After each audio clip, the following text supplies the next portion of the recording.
Good morning, my name is Saeed. I entered the vehicle with 3 points of contact. Now, I'm here to do the incup inspection.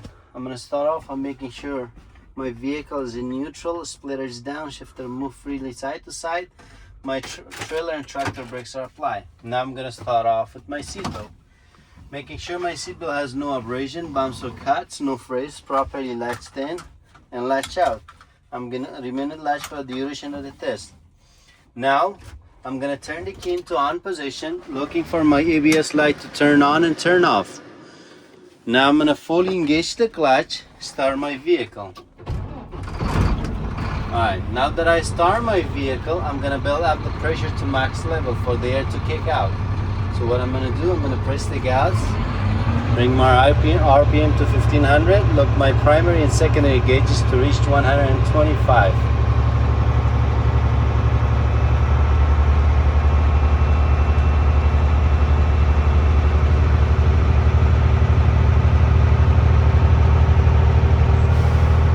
Alright, the air kick out, I have enough air pressure. Now I'm going to do the air brake test. To do the air brake test, I'm going to fully engage the clutch, shift my vehicle into first gear. I'm going to cut the vehicle off. Release the clutch.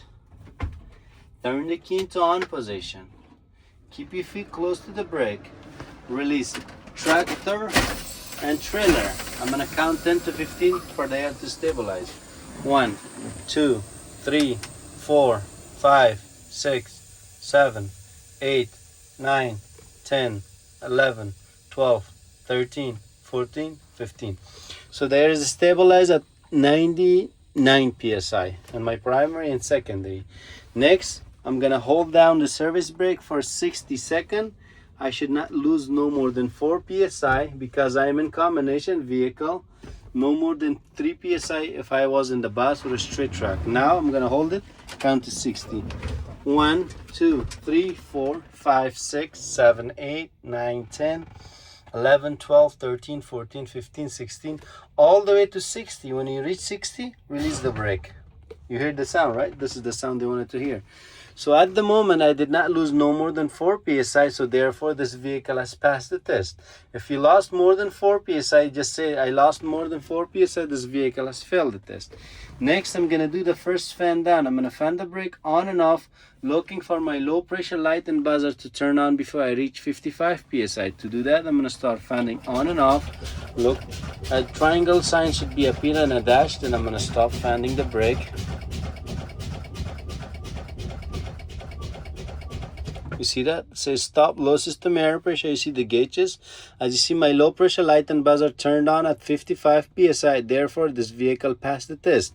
Next, I will fan the brake. I will continue fanning the brake. My trailer and tractor brake should pop out between 45 and 20 psi to prevent jackknife. Now, I'm going to continue fanning the brake. Look at the knobs.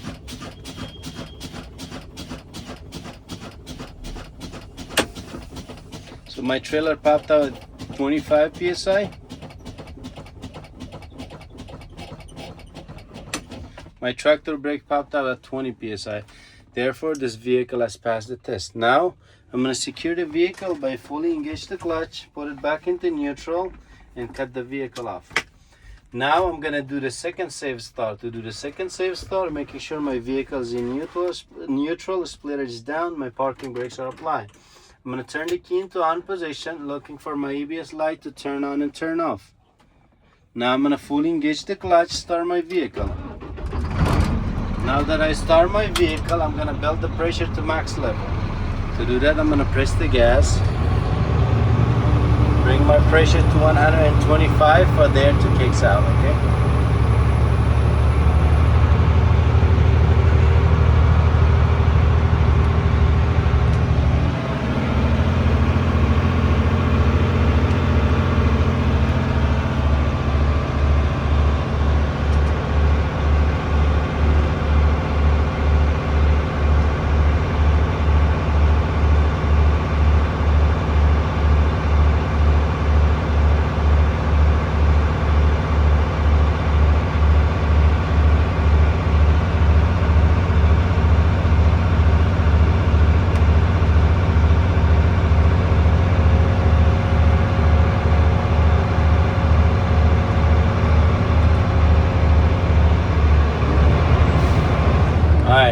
There, kick out, so I have enough air pressure. Now I'm gonna do the parking brake test. First, I'm gonna check my trailer parking brake. To check the trailer parking brake, I'm gonna fully engage the clutch, shift my vehicle into first gear. Now to check the trailer, I have to release the tractor brake. Now I'm gonna slightly take my foot off from the clutch. My vehicle should tug but not move forward. As you see, the vehicle tugged but did not move forward, therefore my trailer parking brake works properly. Now secure the vehicle, apply the tractor brake, release the clutch. Next, I'm gonna check my tractor parking brake. To check the tractor parking brake, again I'm gonna fully engage the clutch, shift my vehicle into first gear. To check my tractor parking brake, I'm gonna release the trailer parking brake. Now I'm gonna slowly ease off the clutch. My vehicle should tug but now move forward. Alright, as you see, my vehicle tugged but did not move forward, therefore my tractor parking brake works properly. Now I'm going to secure the vehicle, apply the brake, release the clutch. Next, I'm going to check my trailer service brake or Johnson bar. To check the Johnson bar, I'm going to fully engage the clutch, put my vehicle into first gear. Now I'm going to hold the service brake. I will release my tractor and trailer brake. Now I'm gonna hold down the Johnson bar. If you don't hold it down, it's gonna go up. You're gonna hold it down, release the brake. Slowly ease off the clutch. The vehicle should tug but not move forward. As you see, the vehicle tugged but did not move forward. Therefore, my trailer service brake worked properly. Now secure the vehicle, put your foot back in the brake, release the Johnson bar, apply the brake, put it back into neutral. Release the clutch and release the brake. Next, I'm going to check my tractor service brake. To check the tractor service brake, I'm going to fully engage the clutch, shift my vehicle into first gear. Now I'm going to hold the service brake. Release tractor and trailer parking brake. Release the brake, let the vehicle to roll forward 4 to 5 feet. So slowly ease off the clutch and the truck will start moving. So you remove your foot from the clutch, fully engage the clutch and brake.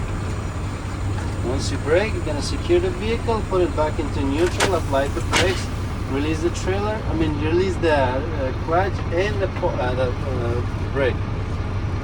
Get a thermostat examiner. As you see, my truck came to stop in a straight line. My service brake works properly. Now, we finish with parking brake test. Now I'm gonna check my lighting. My lighting indicator, my left turn signal works properly. My left turn signal works properly. My four-way flasher works properly. Turn it off. Now my low beam works properly. My high beam works properly. I see the blue indicator in my dash. Now turn it off, turn it off. Next, I'm going to talk about 3 pieces of emergency equipment. The first one is fire extinguisher, which is on my left side. There are 2 types of fire extinguisher, ABC or BC10. Must be fully charged, currently dated, safety pin inserted, and properly mounted and secured to my truck. I should have one spare electric fuse for every major circuit, unless the vehicle equipped with circuit breaker, then I don't need one. I have box of 3 red reflective triangles. They're not cracked, damaged, or loose, properly mounted and secured, and able to stand by their own. Now I'm going to talk about my windshield. My windshield, no crack, damage, or loose, properly mounted and secured. I shouldn't have any crack in the windshield. If there is a crack, should not be more than an inch that obstruct the driving vision. No illegal sticker. The only sticker I'm allowed to have is a safety inspection sticker and a state registration sticker. One for the tractor and one for the trailer. Make sure you keep it up to date. And my rubber gasket, rubber seal around the windshield, no abrasion, bumps or cut, properly mounted and secured, no leak. Now I'm going to talk about traffic monitoring devices, which is the mirrors. The mirrors are not cracked, damaged, or loose, properly mounted and secured, clean and adjusted to driver's view. Mirror bracket, no cracked, damaged, or loose, properly mounted and secured to the truck. Next, I'm going to talk about my wiper and washer. My wipers are not cracked, damaged, or loose, properly mounted and secured, works properly. Wiper blades, no abrasion, bumps, or cut, properly mounted and secured. Next, I'm going to check my washer fluid, so to spray fluid on the windshield and leave the windshield clean. As you see, it does.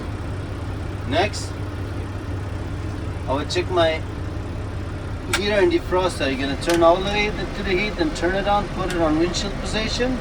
Make sure blown out on windshield and you feel it right here. Then you're gonna put it on floor vent, make sure you feel it. Then you're gonna put it on face vent, make sure you feel it. Alright, you can just turn it off. Next, I'm gonna check my city horn. My city horn works properly, and my air horn works properly. Air horn should be used in a highway and emergency situation. Now, I want to make sure my vehicle is in neutral, my brakes are applied, cut the vehicle off. So Mr. Examiner, this is conclude my in-cabin inspection. Would you like me to go to the next section? If you said yes, just walk outside and do the remainder of the pre-trip.